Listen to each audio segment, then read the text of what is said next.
Hey everybody! We are going to meal prep for this week, and I am really excited to share this recipe with you because it is one of my personal favorites. We are going to make some spinach stuffed chicken. Bear with me, it is a little tedious, but so worth it, 100%. I will post the recipe below for you, so feel free to check it out. But in the meantime, let's get started.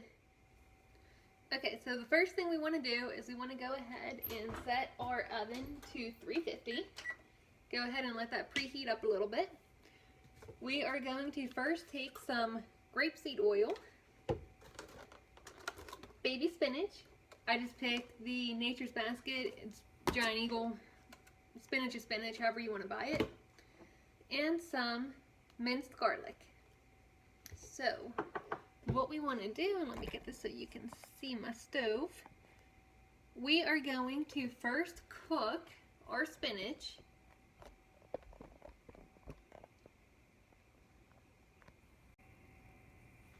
We're going to first cook our spinach. What you want to do is, I already washed this, it's already pre-washed. Open it up and just start taking handfuls of it and put it in your skillet. You want to use all of it, especially if you are making 6 chicken breasts like I am. That way you have enough spinach to go around.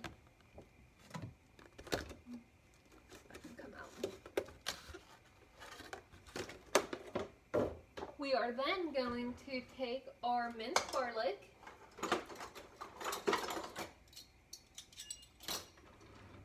now Andy likes garlic, so I tend to use a little extra. According to my little jar, half a teaspoon is approximately 1 clove of garlic, but I am going to take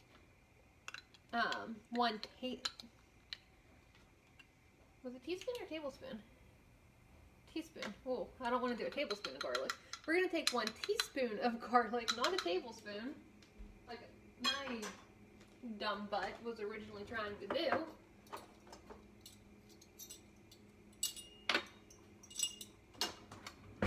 Okay, you want to take 1 teaspoon of garlic and just kind of throw that on top of the spinach. It doesn't matter how it lands. If it's all clumped up, you're going to mix it around anyway. Actually, I want to do 1 more because I got a lot of spinach in here. And like I said, my husband loves garlic. So you're just going to go ahead and get that on there.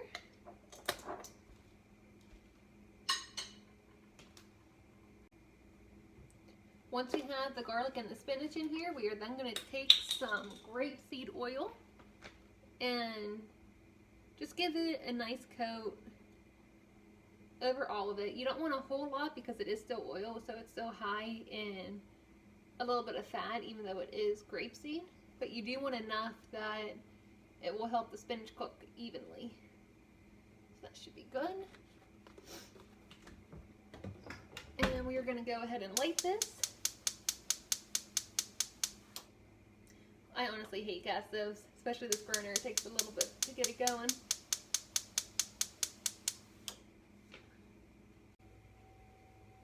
Okay, so for our chicken, it's really easy. You want to take your chicken breast and we're going to butterfly it. But we're not going to cut it the whole way through because the point is you kind of want to have it like a sandwich, so whenever you open it up, you can just stick your cheese and your spinach there. And we are using Provolone Cheese. And yes, I am a weirdo whenever it comes to touching meat. I don't like the way raw meat of any kind feels, so I do wear gloves. Don't judge, it happens, but I hate stuff on my hands. So what we're going to do is we're going to go ahead and take our already thawed chicken breast.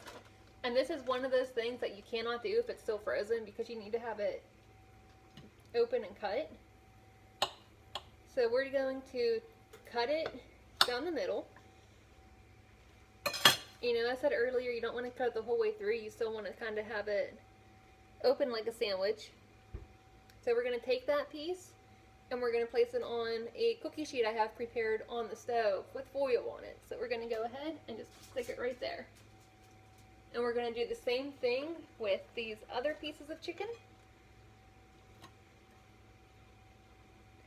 Actually, that one's not going to do any good. There's too much fat on here more than anything.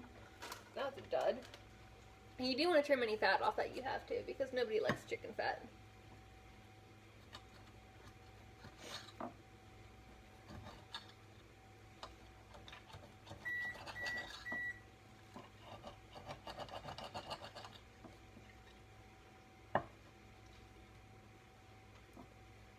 And it seems like I need to start sharpening my knife some more because these just don't want to cut. Okay, so same thing. I'm going to butterfly all these chicken. And you really want to make it so that they don't go the whole way through. You know, like I said, you want to leave it open.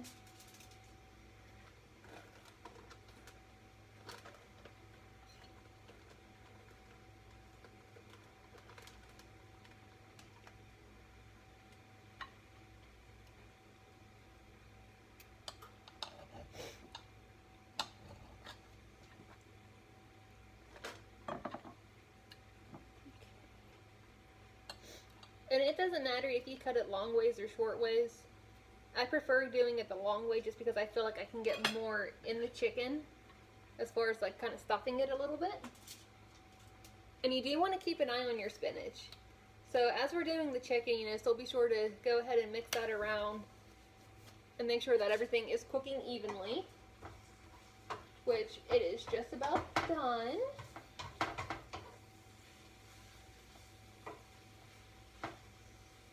You know, the last thing you want to do is have some of your spinach and garlic cook and the rest not, just because of how it was sitting. So you do want to stay on top of that, even though we are doing this. Let me get this glove back on too. Okay.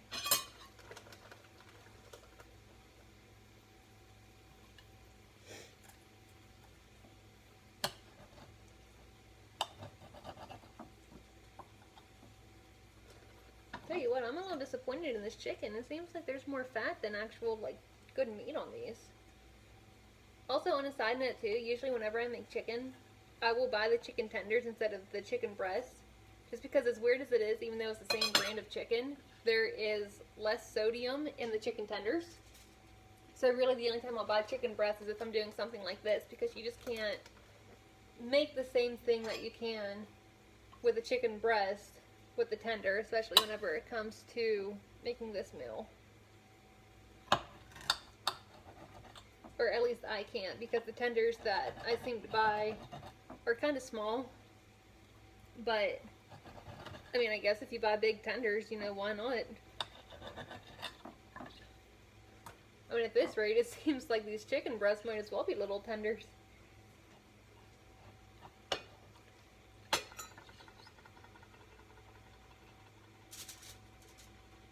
Okay, I think that might be it, because everything else in here looks like the fat. Yeah.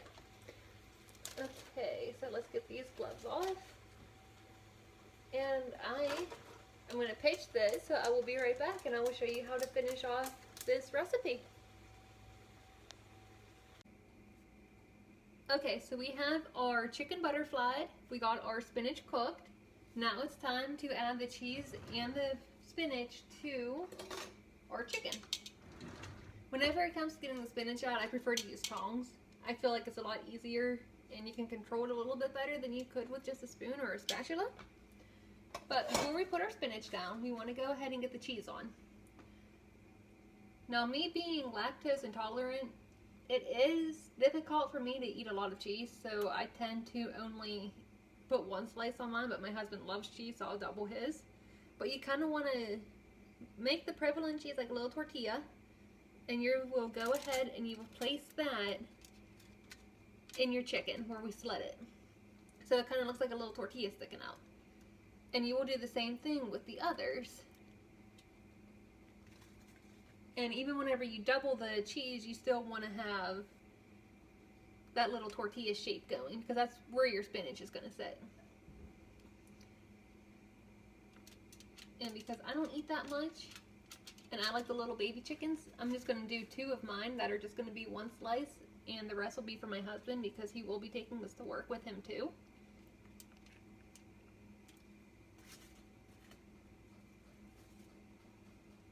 Okay. So now that we got our cheese in here, it's time to add our spinach.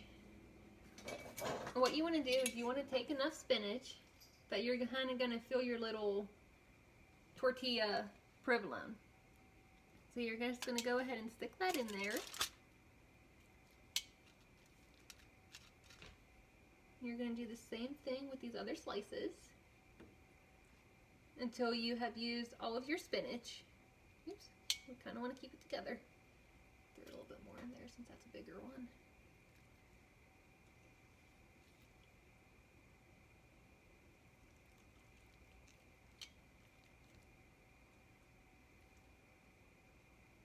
And again, this recipe is really easy to do. It just takes a little bit more prepping. But believe me, whenever I tell you, this is so worth it because it really is such a delicious recipe. I mean, it's one of my personal favorites.